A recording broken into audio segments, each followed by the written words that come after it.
Super குட்டுக்காக பண்ணியிருக்க வேண்டிய படமா இருந்தது அண்ட் லேட்டர் ஆன். ஆமாம் அது வந்து சாருக்கு தான் பண்ண வேண்டியது. சார் கதை கேட்டு அவங்களுக்கு பிடிக்கல. மருத்துவம் முதல் பொறியியல் வரை உங்கள் கனவுகளுக்கு சரியான முகவரி Indira group of educational institutions. Call 9841385858. Super Sunday வந்தாச்சு. Super Sunday Giriazin super Sunday. Giriazin super Sunday sale. மேடினா மின்னலே அலைப்பாயுதே மூலமா ஜனங்க மத்தியில் ஒரு பெருசாக இருந்துச்சு. ரன் வரும்போது அப்படியே டோட்டலாக ஒரு ஆக்ஷன் அந்த மாதிரி விஷயங்கள்ல அது அவங்க எதிர்பார்க்கவே இல்லை. இல்லை அவர் ஸ்கிரிப்ட் சொல்லும்போதே அவர் வந்து பயங்கர ஷாக் ஆகிட்டார். நான் என்கிட்ட அதுவும் இந்த மாதிரி ஸ்கிரிப்ட் எதிர்பார்க்கல. நான் அவரை அப்படி பார்த்ததும் அவர் வந்து எதிர்பார்க்கல. நாளை காலையில் 9 மணிக்கு வீடு பூந்து உன் தங்கச்சி தூக்குறேன்டா. மேடியெல்லாம் நான் சமாளிக்கிறதுக்கு காரணம் என்னன்னா, நீ படித்த ஸ்கூலில் ஒரு ஹெட் மாஸ்டர் நான் ஆல்ரெடி படித்து பார்த்துட்டேன். அவ்வளோதான் மம்முட்டி. எப்ப பேசாம இருக்கீங்க? நீங்களும் ஏதாவது கேட்டு தொலைங்க, மொத்தமா போட்டு உடைச்சிருக்கேன்.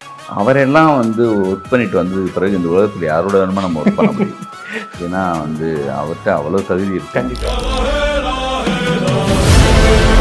என்னகிட்ட கேட்டிருந்தா அப்போ வந்து ரீமேக்காக நம்ம என்னப்பா அடுத்து ஒரு கதையில் எழுதுவோம், அடுத்து போக போகிறோம் அப்படிங்கிற மாதிரி தான் மூடில் இருந்திருப்பேன். அந்த நேரத்தில் எனக்கெல்லாம் தோணவே இல்லை இந்த ரன்னை நம்ம எடுத்துகிட்டு போய் ஹிந்தியில் படம் பண்ணணும். வணக்கம் சார். வணக்கம். எப்படி இருக்கீங்க? நல்லா இருக்கு. Super sir. ஆக்சுவலாக இந்த படத்தில் ரீரிலீஸ்க்காக ரொம்ப நாள் காத்துக்கிட்டு இருந்தோம். தமிழ் சினிமாவில் ரொம்ப முக்கியமான ஒரு படம், கமர்ஷியலாக சரி.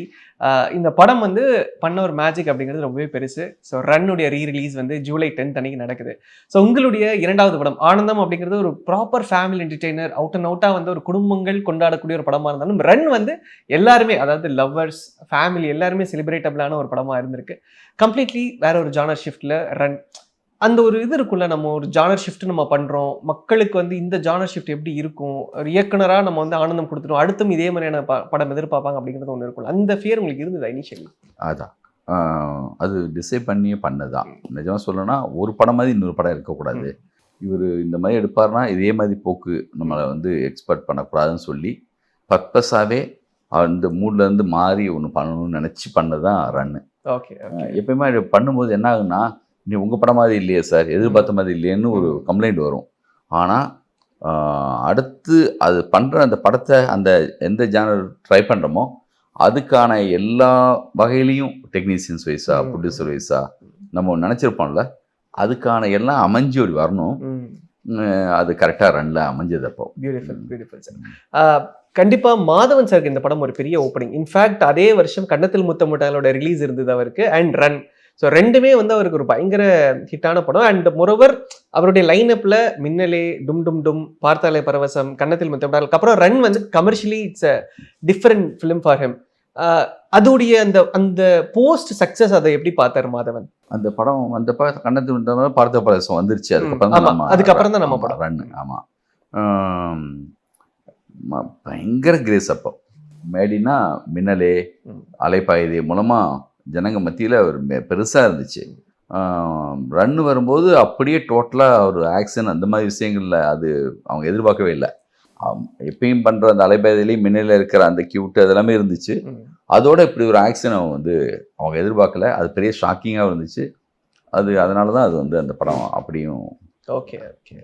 மாதவன் உங்ககிட்ட கேட்டார், ஏன்னா கண்டிப்பாக அவருக்கு அந்த வரக்கூடிய ஸ்கிரிப்ட்ஸ் எல்லாமே இந்த லவ் சாக்லேட் பாய் ஸ்கிரிப்ட்ஸாக வர்றப்போ நீங்கள் கொடுத்த அந்த ஃபர்ஸ்ட் ஹாஃப் வந்து லவ்வர் சாக்லேட் பாய் தான், செகண்ட் ஹாஃப் வந்து படமே அப்படி ரேசியாக மாறிடும் கம்ப்ளீட்லி. அந்த ஒரு பரபரப்பானது என்னைக்காவது மாதவன் கேட்டிருக்காரு உங்ககிட்ட, ஏன் சார் எனக்கு இந்த ரேசி ஸ்கிரிப்ட் என்ன இப்படி தானே பார்த்துருக்காங்க அப்படின்னு? இல்லை, அவர் ஸ்கிரிப்ட் சொல்லும்போதே அவர் வந்து பயங்கர ஷாக் ஆகிட்டார். இப்படி ஒரு ஸ்கிரிப்ட் அவர் எதிர்பார்க்கல. நான் என்கிட்ட அதுவும் இந்த மாதிரி ஸ்கிரிப்ட் எதிர்பார்க்கல. அப்புறம் அவரும் இப்படி நான் அவரை அப்படி பார்த்ததும் அவர் வந்து எதிர்பார்க்கல. அதனால அவருக்கு ஸ்கிரிப்ட் கேட்கும்போதே அவருக்கு பயங்கர ஷாக்கு, பயங்கர ஷார்ப்பு. அவருக்கு அவரும் கொஞ்சம் டிவி சீரியல் இந்த மாதிரி விஷயங்கள்லேருந்து வந்ததுனால அவருக்கு டெக்னிக்கலாகவும் சரி, அவருக்கு வந்து ஒரு ஸ்கிரிப்ட் வைஸாகவும் சரி பயங்கர ஒரு நாலேஜ் இருக்கும். அதனால தான் இவ்வளவு பாருங்கள் அவரால் ஒரு படம் இப்போ டைரக்ட் பண்ண முடியுது. நிறைய வெரைட்டியாக ஹிந்திலையும் சரி தமிழ்லையும் நிறைய பண்ண முடியுது. அந்த பேரை கொஞ்சம் நல்ல அறிவு இருக்கிறதே பிரச்சனையும் சரி. ஒரு கஜினி மாதிரி படம் பண்ண வேண்டியது. ஆனால் அப்போ வந்து சில தவறுகள் அவர் கண்ணுக்கு தெரிஞ்சு கேள்வி கேட்டு கேள்வி நல்லா கேட்பாரு. வந்து உங்களுக்கு அந்த ஸ்கிரிப்டுக்குள்ள அந்த ஆளுமை அந்த உங்களுக்கு அந்த இது இல்லைன்னு சொன்னால் நீங்கள் பயங்கரமாக மாட்டுவீங்க. வந்து அது எப்படி சார் சொல்லிட்டு ஆர்கியூ பண்ணுவார் பயங்கரமாக. அந்த மணி சார் ஸ்கூல் டச் இன்னைக்குமே இருக்கும். இல்லை பேசிக்காகவே மணிசாட்டை கேள்வியெல்லாம் கேட்டிருக்காரு படத்துலேயே. நான் அந்த சீனில் இப்படி பண்ணினேன், இந்த சீனில் எப்படி சார்னு மணிசாட்டை கூட கேள்வி கேட்குற ஒரு ஆள் தான் அவர். ஆனால் வந்து என்னென்னா கொஞ்சம் நியாயமாகவும் இருக்கும். இவர் கேட்கலாம்ப்பா, படித்ததான் வைப்பாங்க, அந்த மாதிரி நம்மளும் கொஞ்சம் பொறுத்துக்கலாம். ஆனால் நான் பர்சனலாக என்னென்னா, எனக்கு வந்து உலக அறிவு இதெல்லாம் இருக்கான்லாம் எனக்கு தெரியாது. ஆனால் என்னுடைய ஸ்கிரிப்ட் சார்பாக எனக்கு எல்லாமே, எனக்கு வந்து என்னுடைய அது மற்றவங்க என்னன்னு எனக்கு தெரியாது. அந்த படத்துக்குள்ள அந்த ஃபர்ஸ்ட் பிரேம்லேருந்து எண்டு வரைக்கும் இதுதான் நடக்கணும், இப்படி தான் இருக்கணும், என் கேரக்டர் இப்படி தான் இருக்கும், இது இப்படி தான் நடக்கும், அதெல்லாம் இப்படியா அப்படின்னு நான் 100 கொஸ்டினை ரூம்லேயே கேட்டு அசிஸ்டன்ஸ் பேசி சொல்லி அதில் ஒரு தெளிவு நான் இருப்பேன். ஓகே. எனக்கு மற்ற படங்களோட கம்பேர் பண்ணுறதோ அது உலகத்தில் இப்படியெல்லாம் இருக்குங்கிறத பற்றிலாம் இல்லை. என் படத்துக்குள்ளே இப்படி இருக்குது, இந்த பிரேமுக்குள்ளே இது கரெக்டாக இருக்கும், அதுக்குள்ளே கேள்வி கேளுங்க, அதுக்கு நான் சரியான பதில் சொல்கிறேன், அதில் நான் தெளிவாக இருப்பேன். ஓகே. அதில் அவர் வந்து என்ன வகையில் கேள்வி கேட்டாலும் ஆல்ரெடி நாங்கள் ரூமில் கேட்டதாக தான் இருக்கும். அப்படியெல்லாம் படுத்தவும் மாட்டார் ரொம்பவும். ஓரளவு பிகினிங்கில் அப்படி கேட்பாரு.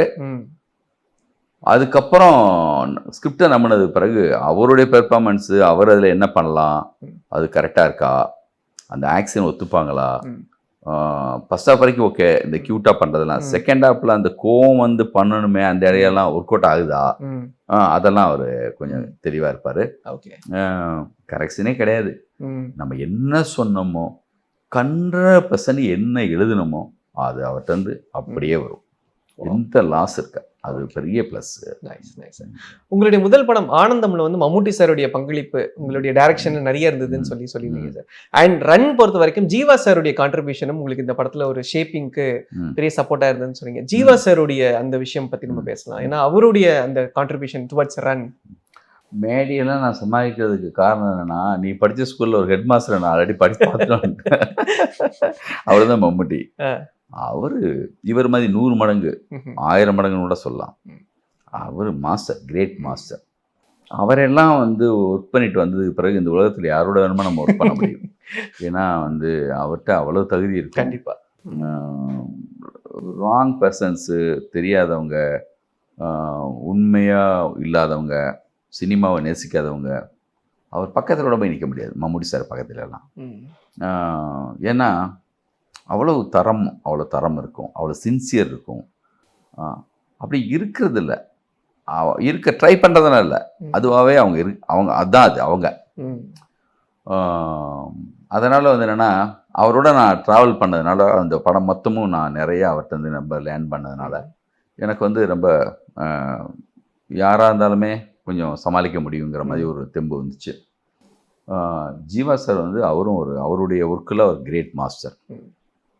அவரும் சேம் அப்படி தான். நான் இல்லை, யாருமே தொழில் தெரியாத அப்படி ஆட்கள்லாம் பக்கத்திலே வர முடியாது. மற்றவங்களாவது கொஞ்சம் சாஃப்டாக டீல் பண்ணுவாங்க. அவர்லாம் உண்மையிலே சொல்லணும், ஸ்டெடிகம் ஆப்ரேட்லாம் வந்தால் கண்டுபிடிச்சிடுறாரு அவர், அவனுக்கு தெரியுமா தெரியாதா.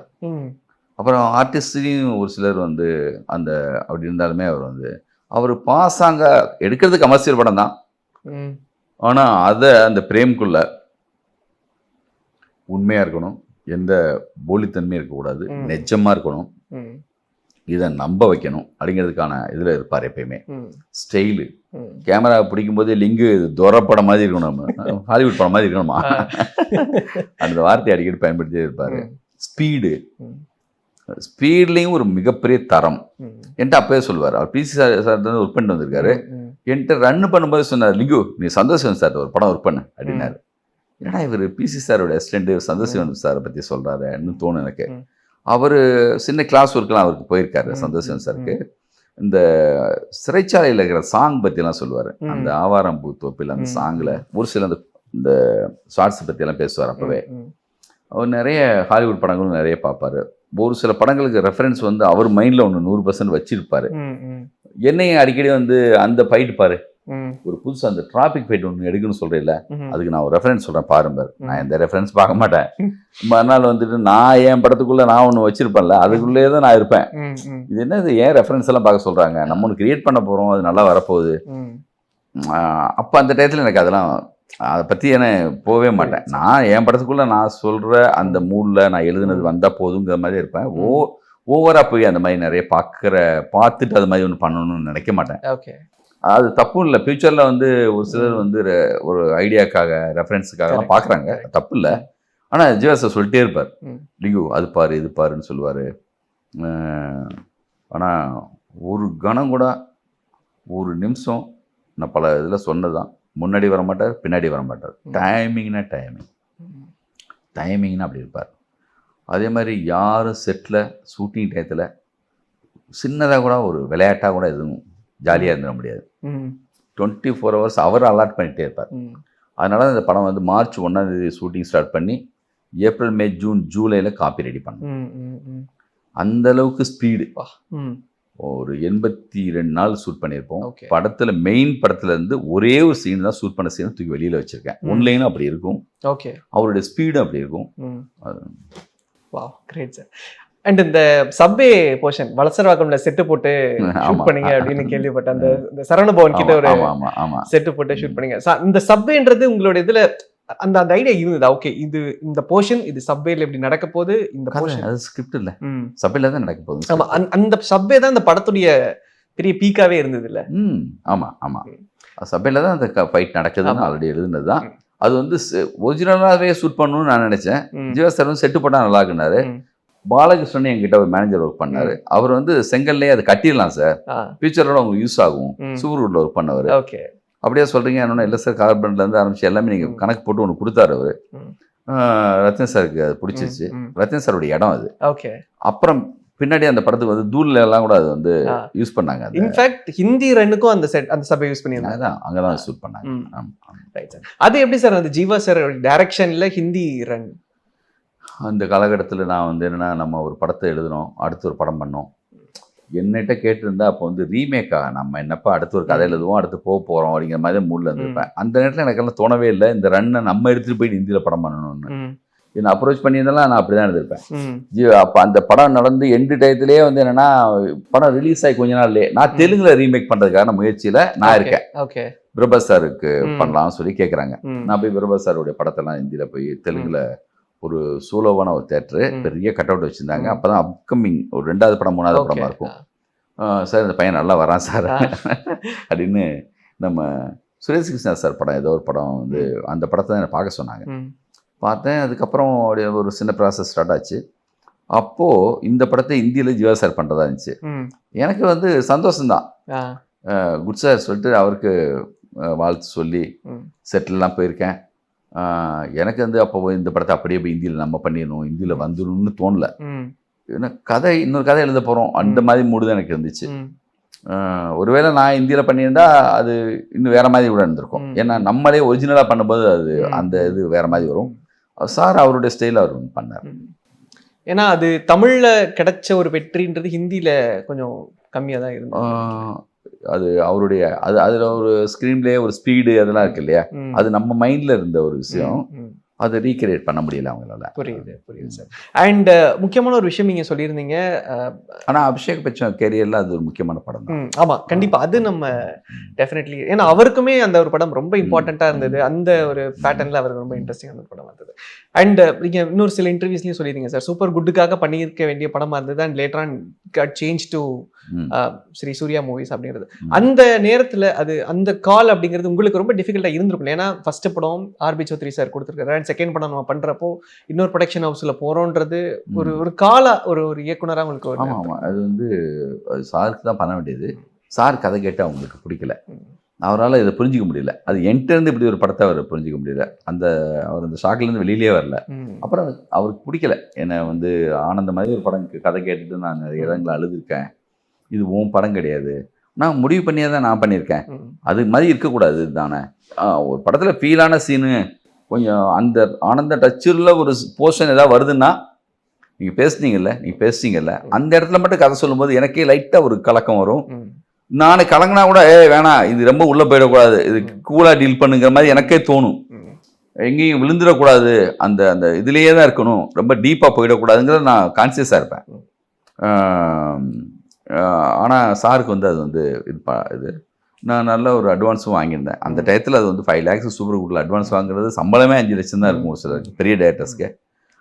நான் பயந்துகிட்டே இருந்தேன். சரி சாருக்கு வந்து பிடிக்கிறனோடனே வேற கதை பண்ணலாம் செய்யலான்னு அந்த ஐடியா இருக்கும்போது போஸ் தம்பி தான் சொன்ன, அப்படி இது ரொம்ப நல்லா வந்திருக்கு, சாருக்கு புரியலைன்னா பரவாயில்ல வெளியில் பண்ணுவோம்னு சொல்லிட்டு போஸ் தான் வெளியில் கூப்பிட்டு வந்தது. தம்பி அப்போ அவரை வந்து அசிஸ்டன்ட் டைரக்டர் இருந்தார்.